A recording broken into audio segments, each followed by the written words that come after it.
হ্যাঁ বল। হ্যাঁ শোন না, তোর সাথে না আমার একটা ইম্পর্টেন্ট কথা আছে, বুঝছস? ইম্পর্টেন্ট কথা? হ্যাঁ হ্যাঁ বল না, বল। Oh my god. ও শোন শোন, আমাকে একটু আম্মু ডাকতেছে, আমি আসতেছি। হ্যাঁ তোকে একটু পরে কল দিচ্ছি, দাঁড়া। আচ্ছা, ওর কি ইম্পর্টেন্ট কথা থাকতে পারে আমার সাথে? ও কি কিছু জেনে গেছে? এমন কিছু যেটা আমি ওর থেকে লুকায় রাখছি? ওয়েট, ওই দিন যে ওর বয়ফ্রেন্ডকে ওর নামে এতগুলো কথা বললাম, শালা আবার এগুলো ওরে বলে দেয় নাই তো?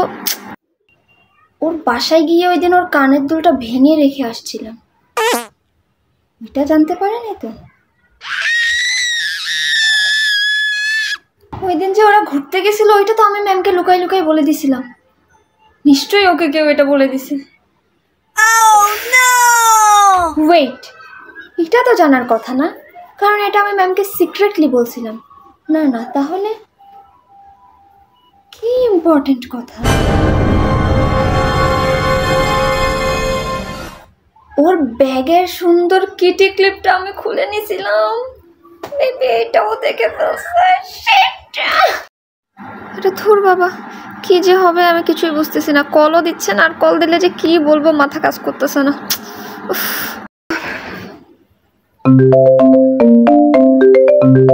হ্যাঁ দোস্ত বল, কি বলবো? আরে তুই না বললি কি একটা ইম্পর্টেন্ট কথা আছে? ও আচ্ছা, হ্যাঁ সত্যি ইম্পর্টেন্ট কথা। তুই আমি কালকে যেগুলো পিক আপ দিছি ওগুলোতে রিয়াক্ট দিস নাই কেন? হ্যাঁ সবাই দিছে, তুই এক্ষুনি লাভ রিয়াক্ট দে যা। আর হ্যাঁ একটা সুন্দর থেকে কমেন্টও করবি। ও আচ্ছা।